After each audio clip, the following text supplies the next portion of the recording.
꼬르랑에 밀실해서 다 뭡니까? 낭비되고 탕진됨으로써 사실 없어지죠. 예?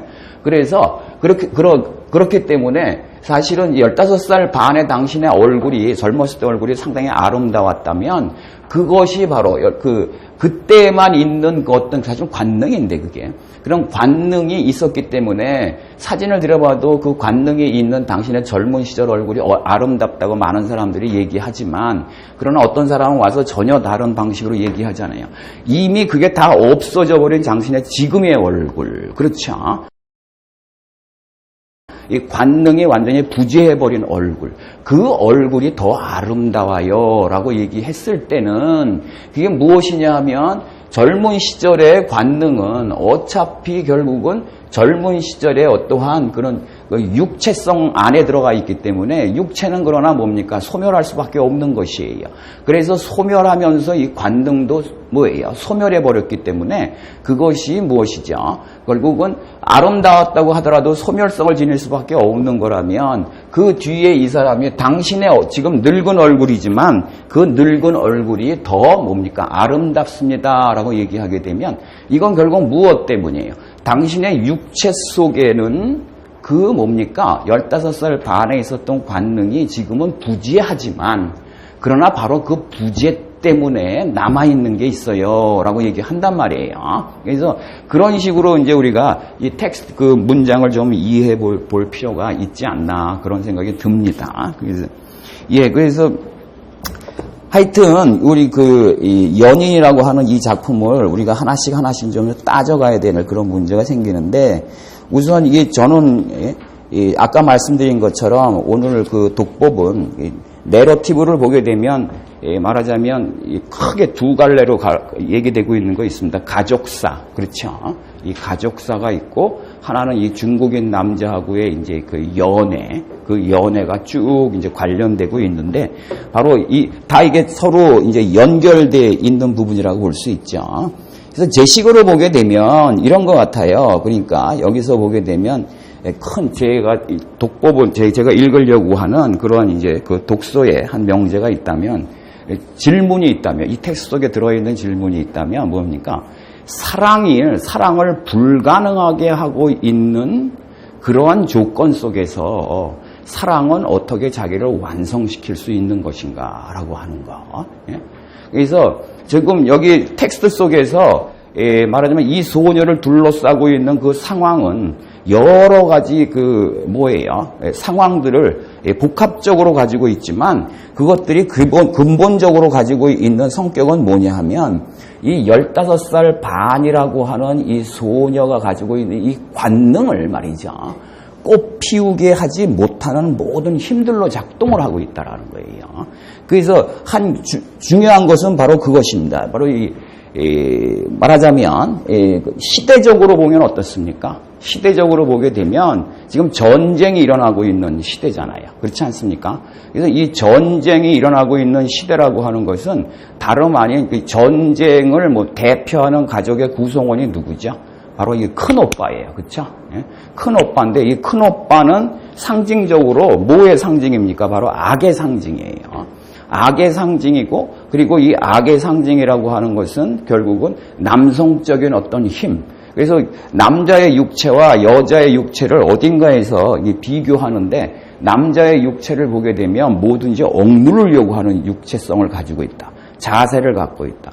그러나 여자의 육체라고 하는 것은 바로 그런 걸 안 갖고 있다. 이런 식으로 이제 얘기를 하지 않습니까? 그렇게 봤을 때 만일 이제 이 시대적인 조건이 지금 전쟁이 벌어지고 있는 그런 시대적인 조건이라면 이 전쟁이라고 하는 건 마그레트 듀라스에게 근본적으로 무슨 세계사적 의미를 갖거나 막 이런 것보다도 결국은 15살 소녀가 꽃 피워야 하는 어떤 관능성이라고 하는 것을 결국은 억누르는 어떠한 그러한 이제 조건이 되고 있다. 이런 식으로 우리가 한번 생각을 해볼 수 있습니다.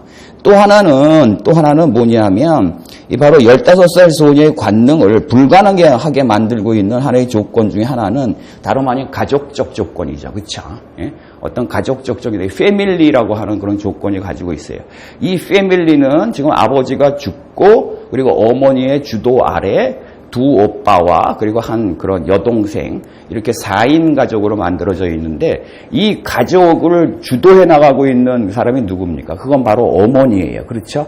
우리가 이 텍스트 속에서 어머니를 굉장히 좀 꼼꼼하게 읽어봐야 되는데 어머니를 규정하고 있는 그러한 그 무엇이죠? 그 조건들이 상당히 많아요. 우리는 어머니를 가만히 들여다보게 되면 이 여러 가지 그런 식으로 어머니를 사실은 어떻게 보면 이 소설은 이 딸과 어머니의 모자 관계를 우리가 얘기하는 그런 그 모자 소설로도 읽을 수 있는 여지가 상당히 많습니다. 그래서 이게 어머니를 말하자면은 이게 그 정이 내리고 있는 부분들이 상당히 복합적으로 있어요. 서로 어울리지 않는 그런 성격들이 상당히 많은데 예컨대 이런 게 있습니다. 어머니는 때때로 선량한 여인이다. 뭐 이렇게 얘기돼요. 우리 70페이지 들어가시면. 예? 그리고 또 70페이지 또 보게 되면 어머니는 거짓말할 줄 모르는 여인이다. 뭐 이렇게 얘기돼요. 그러나 어머니는 동시에 죽음의 동조자다. 이렇게 얘기합니다. 딸은 관능의 동조자라고 얘기한다면 어머니는 뭐죠? 죽음의 동조자다. 이렇게 얘기를 하고 있습니다. 또는 어머니는 어떤 존재냐 하면 절망 속에 완전히 빠져있는 존재다. 이런 식으로도 얘기되고요. 그리고 또 어머니는 향락을 모르는 여인이다. 그러니까 어머니의 모든 그런 생에 대한 절망이나 멜랑꼴리나 우울이나 이러한 것들은 이 향락이라고 하는 것을 평생 동안 한 번도 맛보지 못한 어떤 여인의 모습으로 이렇게 이제 얘기되고 있는 걸 알 수 있습니다. 이게 부정적 의미가 있으면서도 선량한 여인이고 거짓말 모르는 여인이고 동시에 뭡니까? 또 이런 것도 있어요. 우리 이제 76페이지에 들어가시면 어머니는 그 곁에 있으면 순결한 채취가 또 맡아진다. 뭐 이런 식으로도 또 얘기를 이제 하는 측면들도 있고 또는 뭐예요? 어머니는 굉장히 이중적인 것은 딸을 이게 재미있는데 이 부분이 굉장히 대단히 스캔들한 그러한 측면들을 가질 수 있는데 어머니는 한편으로 완전히 뭡니까? 딸을 통해 가지고 돈을 벌어서 가족을 일으키려고 하는 이 가난한 가족을 일으키려고 하는 그러한 하나의 그 어머니의 그런 모습을 가지고 있으면서도 또 하나는 이 중국인 남자하고의 관계를 뭡니까? 눈치채고 나서 그 다음에 어떻게 합니까? 그 딸을 어떻게 하는 거죠? 몸을 검사하고 또 뭐 냄새까지 맡고 막 이러면서 그 딸의 어떠한 그런 이 관능적인 그런 모습을 뭐라 합니까? 검사하려고 하고 있는 그런 모습을 보여준단 말이에요. 이건 다른 식으로 얘기하게 되면 어머니가 딸을 비순수한 존재로 만들려고 하면서 동시에 뭡니까? 그 딸을 어쩌면 자기는 갖고 있지 못한 이 15살 반 소녀의 어떠한 그런 순수성이라고 하는 것을 그대로 지켜주려고 하고 있는 그런 어머니의 모습을 우리는 여기서 볼 수 있습니다. 그래서 여기 보면 어머니에 대한 이러저러한 그러한 뭐예요? 그러니까 묘사들 아니면 성격 정의들이 계속 나오고 있는데 이러한 것들이 근본적으로 사실 뭐냐면 이 소녀가 말이에요. 이 소녀가 만일 자기가 중국인 남자를 선택해서 자신의 관능이라고 하는 것을 의도적으로 만개시키지 않으면 그 관능이 앞으로 어떻게 될 것인가라고 하는 걸 말해주고 있는 거예요. 바로 그런 식으로 우리가 읽어낼 필요가 있습니다. 다시 말하자면 15살 소녀가 자기의 관능을 발견하고 그 관능이라고 하는 것이 관능의 운명도 읽어내는 거죠. 자기가 그 중국인 남자와 함께 꼬울랑의 밀실이라고 하는 어떤 그런 밀실 속으로 스스로 들어가서 거기서 그 관능이라고 하는 15살 반 소녀의 발견된 관능이라고 하는 것을 완전히 탕진하거나 낭비하지 않으면 이 관능의 운명은 어떻습니까? 바로 어머니처럼 될 것이다 라는 거죠. 바로 이 사실을 알았기 때문에 이 소녀는 자신의 관능이라고 하는 것을 어머니처럼 그렇게 무력하게 그렇게 만들고 싶지 않았고 그렇기 때문에 뭡니까? 실험을 한다. 이런 식으로 얘기가 될 수 있습니다. 바로 그런 식으로 이제 읽어낼 때 이 소설은 사실 15살 소녀와 그리고 이 그 소녀의, 15살 소녀 딸을 대신 보니까 그 딸을 대치적으로 상징하고 있는 어떤 딸의 미래를 얘기해주고 있는 그런 어머니 사이에서의 어떤 모녀 소설의 관계라도 충분히 읽어낼 수 있다. 이런 측면들이 있다는 걸 우리가 좀 이해하실 필요가 있는 것 같습니다. 예, 그래서 어떤 이런 문제들도 이제 굉장히 있고요. 이제 이러한 측면에서 좀 시간이 이제 어떨지 모르겠는데, 우리는 먼저 이 도입부 부분, 이 부분을 좀 상세하게 좀 봐볼 필요가 있는 것 같아요. 그리고 일단 텍스트를 좀 잠깐 보시겠어요. 우리 9페이지에 보게 되면, 아까 사진 얘기 나왔는데, 이렇게 얘기하죠. 9페이지에 두 번째 단락 가면, 종종 나는 나 혼자만 간직하고 그 누구에도 결코 말한 적이 없는 한 영상을 떠올려 본다. 이게 바로 15살 반 때의 영상인데, 이 영상이라고 하는 것은 뭐예요? 그 다음 우리 이제 10페이지에 가시면 이런 우리가 문장 몇 개를 좀 생각을 해 보셔야 됩니다. 나의 삶은 아주 일찍부터 너무 늦어버렸다. 늙어버렸다라고 하는 그러한 이제 그 문장이 10페이지에 나오죠. 그리고 18살에 나는 이미 늙어 있었다. 이거는 우리 텍스트상으로 보게 되면 바로 이제 작은 오빠가 죽었을 때가, 이거 15살 반에는 중국인 남자를 만나고, 그리고 18살에 가게 되면, 그런데 1년 반 동안 연애를 했으니까 17살이 되었고, 그리고 17살에서 조금 더 지나가게 되면 아주 특별한 상징으로 지금 사용되고 있는 가족의 한 구성원이 아니라 이 소설 텍스트상에서 하나의 특별한 상징으로 사용되고 있는 이 작은 오빠가 베트남 전쟁인가요? 어디에 가서 이렇게 베트남 전쟁이 아니라 그 전쟁에 나가서 말하자면 이제 죽게 되는 이런 문제가 되죠. 그게 바로 18살이죠. 그래서 18살에 나는 이미 늙어 있었다. 이런 식으로 얘기를 하고 있습니다. 조금 더 내려가시면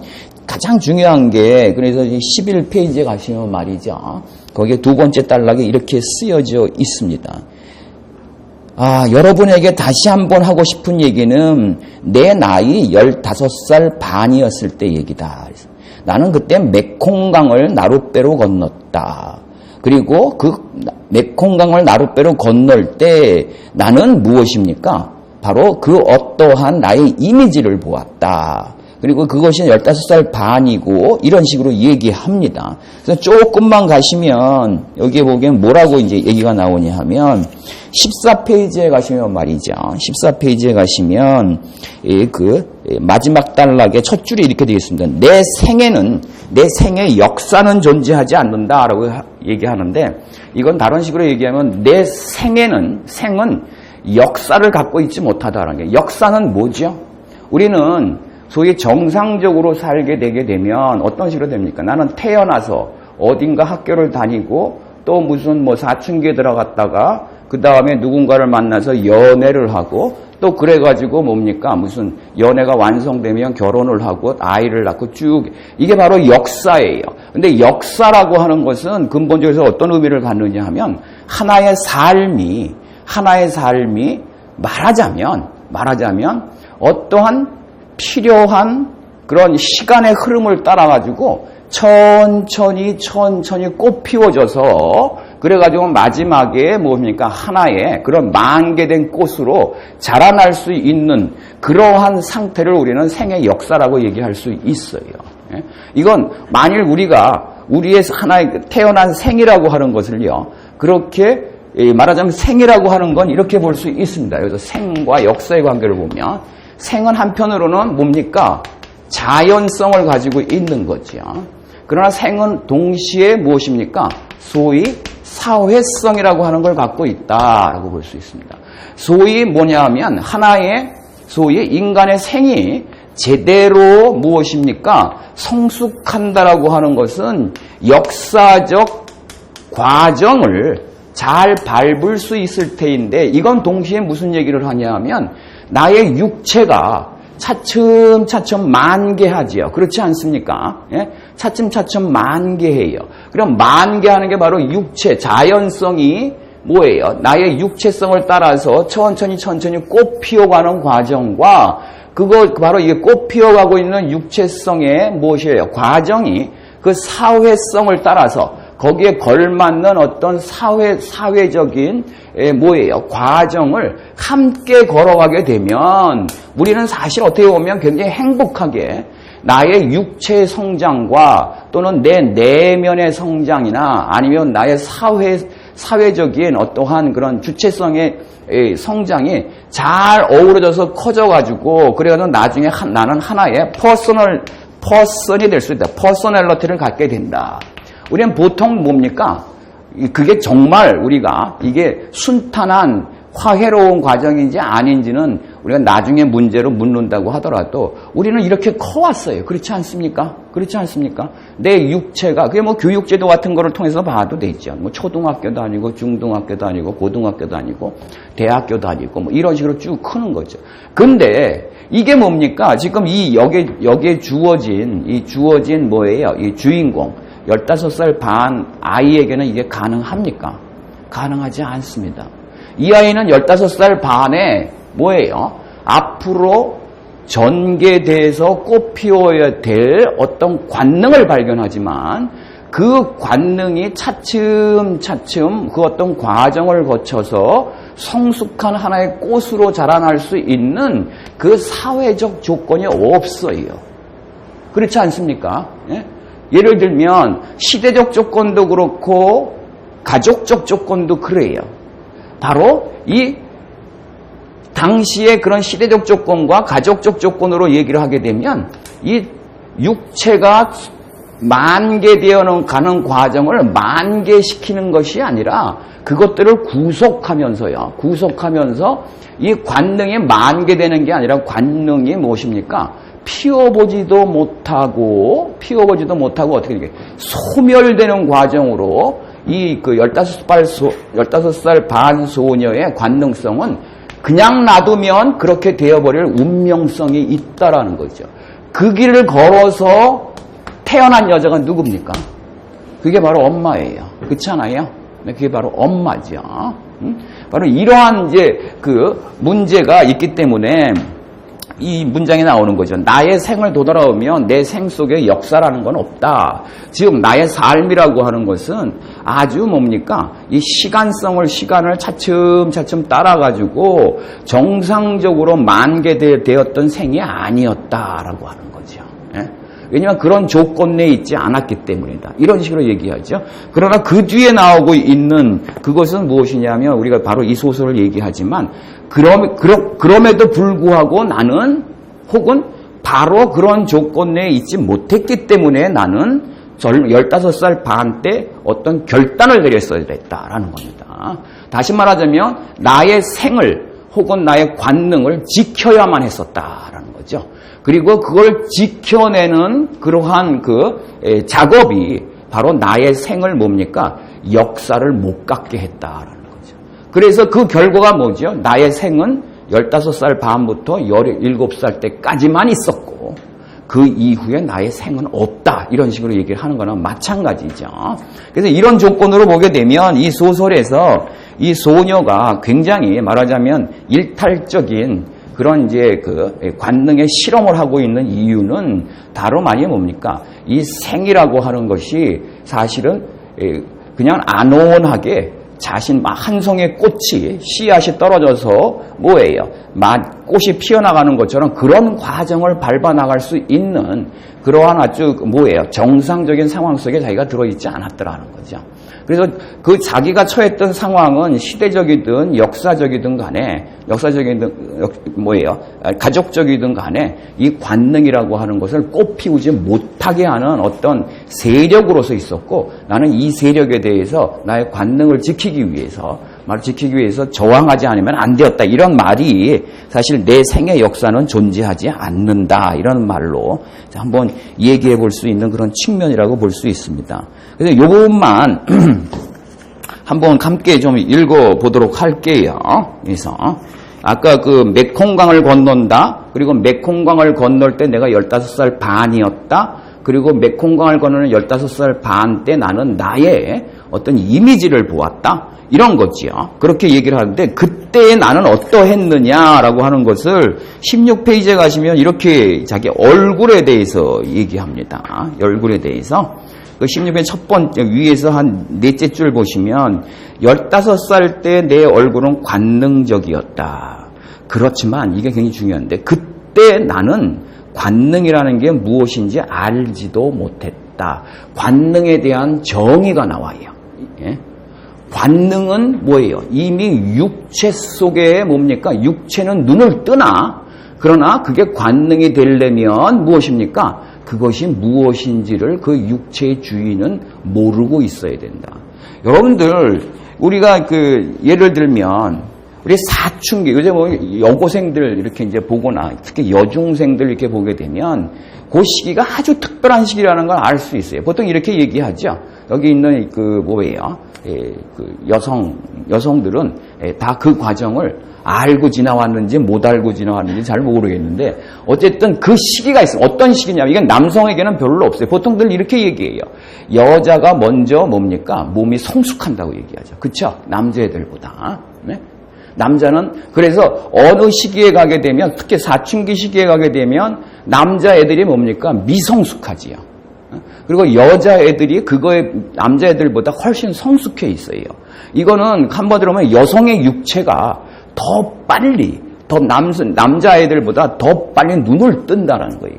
그러나 육체가 눈을 뜬다는 건 딴 게 아니라 관능의 눈을 뜨는 거죠. 관능의 눈을 뜨는 거예요. 그래서 그러나 동시에 이 관능이라고 하는 것이 무엇인지를 뭡니까? 알기에는 아직 지성이라고 하는 건 눈 뜨지 않았습니다. 예? 이게 바로 때때로 우리가 뭐 여자 중학생이든 아니면 고등학생은 이미 난 눈 떴다고 생각하는데 요즘 보게 되면 여자 중학생 애들 보게 되면 묘하게 어떤 이렇게 느껴지는 분위기 같은 거 있어요. 약간 관음적으로 응시하게 되면 이건 뭐냐 말이에요. 바로 이 두 상태예요.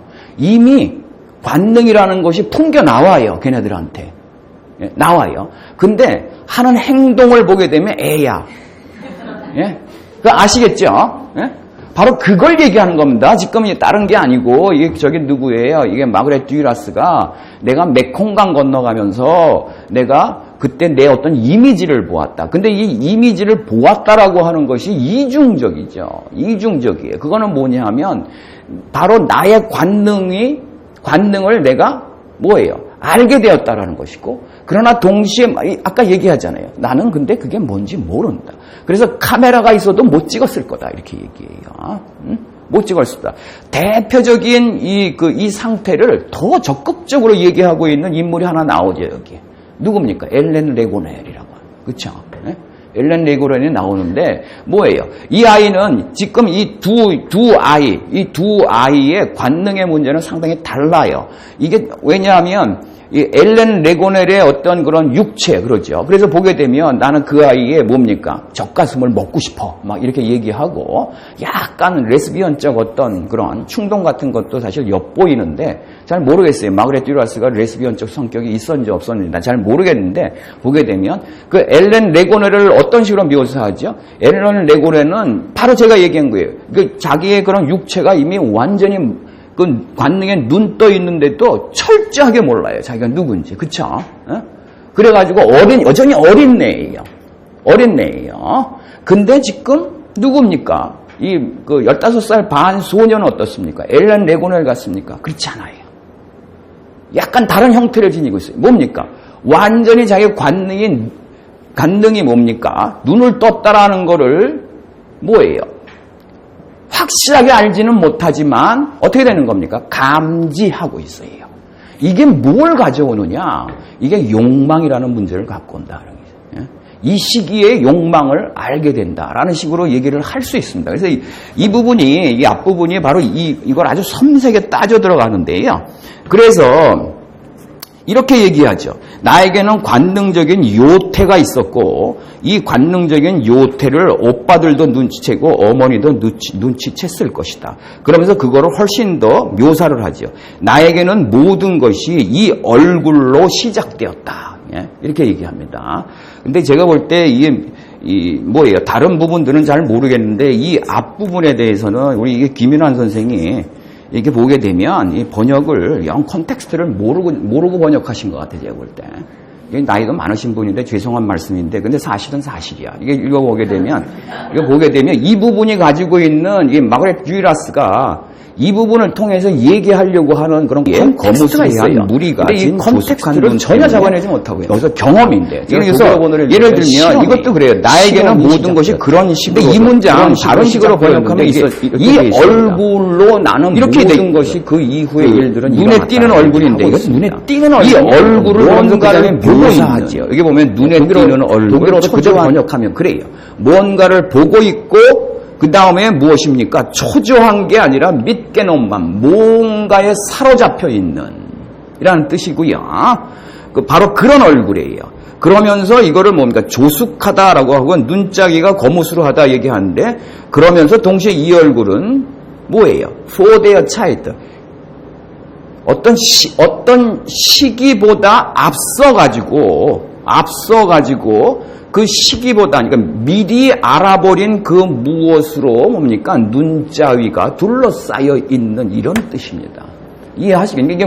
그래서 마그렛 듀라스가 나는 이 얼굴을 가지고 이 얼굴과 더불어서 나의 역사가 없어진 나의 생은 시작되었다 이렇게 얘기를 하는데 그 얼굴을 묘사하는 게 사실은 이런 식으로 묘사가 되고 있다라는 거죠. 이 얼굴이 곧 뭘 얘기합니까? 관능은 눈 떴으나 그리고 그 눈 뜬 걸 이 아이가 뭔가를 감지하고 있으나 그러나 뭔지는 모르는 이러한 상태의 그 얼굴을 얘기를 하죠. 그 다음에 중요한 건 바로 이 상태가 말이에요. 이 상태가 뭐하고 관련되냐 하면 이 메콩강하고 관련된단 말입니다. 그래서 메콩강을 들여다보게 되면 어떤 식으로 얘기하냐면 이 메콩강 나오는 데가 어디지?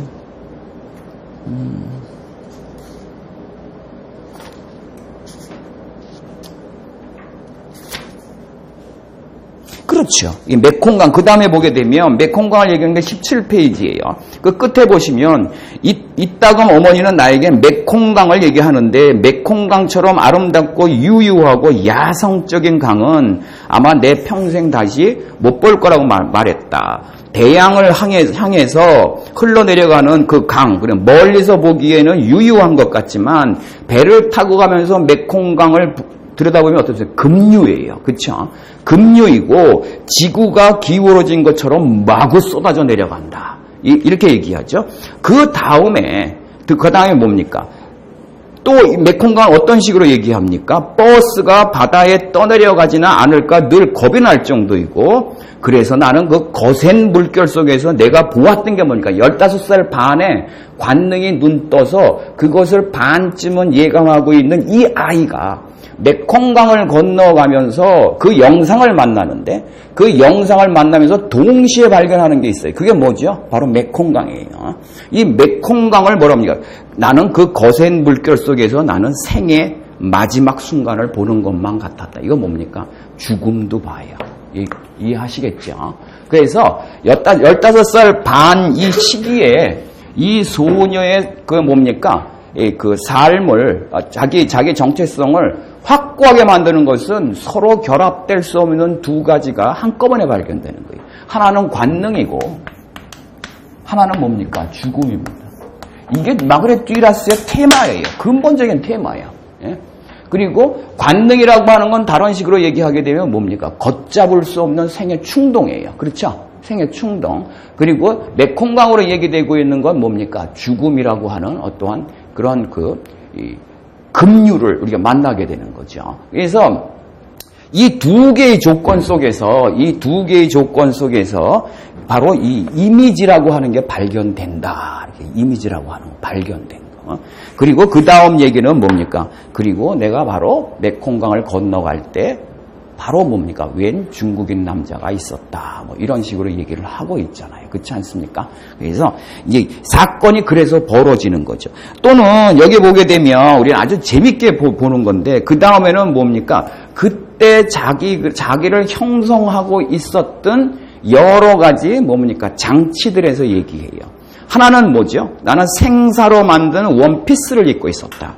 그 옷은 낡았지만 특성이 뭐죠? 속이 훤히 들여다보였다. 이건 다시 말하자면 뭘 얘기합니까? 바로 이 원피스, 생사로 만든 하얀 원피스가 어떤 육체성을 얘기하고 있다는 걸 우리가 얘기할 수 있습니다. 그 다음에는 거기다가 무엇입니까? 물론 가슴과 등이 너무 많이 파인 옷이었다 이런 게 묘사가 있지만 그 다음에 보게 되면 뭐니까 거기에 가죽 벨트로 허리를 꽉 졸라매었다. 가죽 벨트로 뭡니까? 허리를 꽉 졸라매었다라고 하는 것은 제식으로 얘기하게 되면 무엇입니까? 바로 이 육체성과 그 육체성이라고 하는 것을 뭐예요? 바로 들여다보이게 하고 있는 이 옷, 그리고 동시에 무엇이죠? 바로 이러한 때 이 소녀가 감지하고 있는 메콩강과의 관련, 관능과 죽음 사이를 가죽 벨트로 꽉 매었다라는 것이고, 꽉 매고 나서 그 다음에 또 하나는 뭡니까? 바로 이 구두가 있어요. 하이힐. 예? 나는 어머니가 세일장에서 사준 어떤 하이힐을 난 신고 있었는데 그 하이힐을 신고 있으면서 그 하이힐에 대해서 이렇게 얘기하죠. 이번 19페이지 위에서 한 7줄 내려가시면 하이힐을 신으면 균형이 잘 잡혔다 이렇게 얘기했습니다. 균형이 잘 잡혔다라는 게 뭘까? 모르겠어요. 여자들이 하이힐을 신는 이유가 과연 무엇이냐라고 하는데. 그러나 분명히 저도 옛날에 연애 같은 거 할 때 이렇게 보게 되면 맨날 운동화만 신고 단화만 신고 나오던 어떤 여자가 어느 날 갑자기 말이에요. 원피스를 입고 하이힐을 신고 나오면 깜짝 놀래요, 남자는. 이거 딴 여자가 나왔나 봐. 이 하이힐이 뭘까? 그리고 많은 여자들이 제가 물어봤어요. 다른 강의하면서 물어봤는데 하이힐을 신으면 정말 균형이 잘 잡히냐? 균형이 잘 잡힌대. 뭔가 어떡해지고 그리고 뭔가 자기가 된 것 같고 그럼 뭔가 뭐예요? 사실 그렇죠. 우리가 하이힐이 굉장히 여성의 육체를 위해서 장치화된 거죠. 이게 딱 서 있으면 어떻게 되는 거야? 히프도 쫙 올라가고 그리고 가슴은 앞으로 나오게 돼 있고 그래서 우리 사진가 중에 헬무트 뉴튼 같은 사람들이 그걸 전형적으로 사진 찍었는데 그런데 바로 이게 하이힐을 신으면 균형이 잘 잡힌다. 이건 두 가지 의미가 있는 것 같아요. 하나는 15살 반 아이가 가지고 있는 관능성이 아주 도드라지게 드러난다라는 뜻도 있지만 또 하나는 그 관능과 죽음 사이의 균형을 난 잡을 수 있다라고 하는 거예요. 그 의미도 있는 것 같아요. 근데 더 결정적인 건 뭐죠? 중절모다. 남자 이게 밀짚 모자 같은 건데 까만 그런 그 모자에 태가 둘린 그런 중절모를 입는데 바로 이 영상에서 결정적인 것은 바로 이 중절모이다. 이런 식으로 얘기하죠. 이것은 뭘 얘기합니까? 우리 20페이지에 가게 되면 이렇게 얘기합니다. 나는 그때 중절모를 쓰고 남자 밀짚 모자 같은 걸 쓰고 우연히 거울을 봤는데 그 거울을 봤을 때 뭘 봤습니까? 내가 상당히 괜찮아 보였다라는 거죠. 근데 내가 상당히 괜찮아 보였다라는 걸 어떤 식으로 얘기합니까? 이렇게 얘기해요. 나는 얼굴이 야위였지만 야위인 얼굴이 자연의 숙명적이고 잔인한 현상을 받아들이는 자세를 떨치고 이건 뭡니까? 바로 나의 얼굴, 나의 육체가, 이 관능의 육체가 자연의 소멸성을 그대로 따라가기를 그만두고 뭐예요? 그것으로부터 자기를 지키려고 하는 그러한 그런 모습으로 보였고 그래서 무엇입니까? 자기는 전혀 어떤 새로운 모습으로 자기를 발견하게 되었다. 그리고 그것을 뭐라고 그럽니까? 욕망에게 자기를 맡기는 여자와 같았다. 이런 식으로 얘기합니다. 그러면서 뭐예요? 그 다음에 이제 다른 데로 건너가면 이러죠. 이때 발견된 자기의 모습은 어떤 모습이냐 하면 내가 나를 보는 그거죠. 내가 거울 속에서 중절모를 쓰고 그걸 자기를 본 거예요. 근데 여기서 발견된 것은 나는 뭡니까? 남들에 의해서 보여지는 어떤 존재로서의 그 존재가 되고자 하는 욕망을 발견하는 거죠. 이해하시겠어요? 이게 바로 관능이죠. 그렇지 않습니까? 그리고 왜 무엇 때문에 여기 가게 되면 뭐예요? 우리 28페이지에 가면 이런 말이 나옵니다. 이 부분도 번역을 제대로 못 하셨어요. 제가 보게 되면. 그래서 보면 이런 얘기가 나옵니다. 앞에. 내가 볼 때 여자들은 뭔가를 잘못 알고 있는 게 있다. 그거는 자기의 다른 남자들을 자기에게로 끌어오려고 하는 어떤 관능이나 욕망을 갖고 싶어 하는데, 그걸 갖기 위해서 여자들은 치장이나 하고 앉아있고 막 이러고 있다. 이런 식으로 얘기를 하지 않습니까? 근데 내가 알기로는 그것이 아니고, 그 남자들의 대상이 된다라고 하는 것은 대상이 되기 위해서는 알아야 되는 게 있다. 그렇게 얘기를 해요. 그건 뭐냐면 27페이지 마지막 부분에 가게 되면 욕망을 외부 혹은 화장이나 무슨 장식에서 끌어오려고 하게 하면 안 된다. 이건 뭡니까? 무슨 이렇게 그걸 덧붙여가지고 그걸 통해서 자신의 관능을 드러내려고 하면 안 된다는 거예요. 욕망은 바로 그 육체 안에 있다. 이렇게 얘기를 하고, 그리고 그러면서 그렇게 얘기하죠. 또 욕망이란 뭐냐? 첫눈에 벌써 욕망은 솟아나는 것이다. 이런 식으로 얘기하고, 그리고 그것은 그거는 궁극적으로 성욕과 직결된 즉각적인 지성과 같다. 이 지성은 말하자면 뭐라고 얘기해요? 성욕과 직결된 욕망은 근본적으로 무엇입니까? 그 어떤 자기를 욕망하는 어떤 대상과 하나가 되고 싶어 하는 어떠한 그러한 즉각적인 지성이다. 그걸 깨닫고 있는 그런 상태라는 거죠. 바로 이것을, 욕망이라고 하는 건 내 몸에 있고, 그리고 이 욕망이라고 하는 것은 근본적으로 누군가, 어떤 남자와의 관계를 통해서 만개될 수 있고, 바로 그런 것이라고 하는 것을 나는 그때 알았고, 그래서 나는 메콩강을 건너가면서 어떤 실험을 하고 싶었다. 이렇게 얘기하고 있습니다. 그리고 그 실험은 이루어지지요. 중국인 남자를 만나게 된다. 중국인 남자를 만나게 된다. 이런 식으로 얘기되고, 그 다음에 그런 이후에 이 중국인 남자와의 이런 연애나 이런 것들이 앞으로 이제 전개되는. 근데 이 앞부분이 거의 다 모든 것을 얘기하고 있더라고요. 제가 볼 때는 거의 모든 걸 얘기하고 있어요. 이 15살, 그리고 이 모든 것들은 궁극적으로 뭘 얘기하느냐 하면, 한마디로 얘기해서 하나의 문장을 설명해 주려고 하는 거죠. 그건 뭐냐면 나는 15살 반에 이미 늙어버렸다. 그리고 그 늙어버리게 된 실험이 이제 앞으로 일어나게 되겠지만, 그래서 우리는 이 부분을 조금 더 상세하게 좀 들어갈 필요가 있어요. 이 실험은 어떤 실험이고, 그리고 이 실험은 어떤 방식으로만 성공할 수 있으며, 그리고 이 실험의 결과는 무엇인가라고 하는 것, 그리고 그것은 다시 또 마그렛 듀라스의 어떤 글쓰기 문제하고 어떤 관련성을 가지고 있는가, 이런 문제들을 우리가 이해하는 게 바로 이 텍스트의 굉장히 중요한 관건인 것 같아요. 잠깐 쉬겠습니다. 잠깐 쉬고 나서 그 다음에 이어서 좀 얘기를 해보도록 할게요.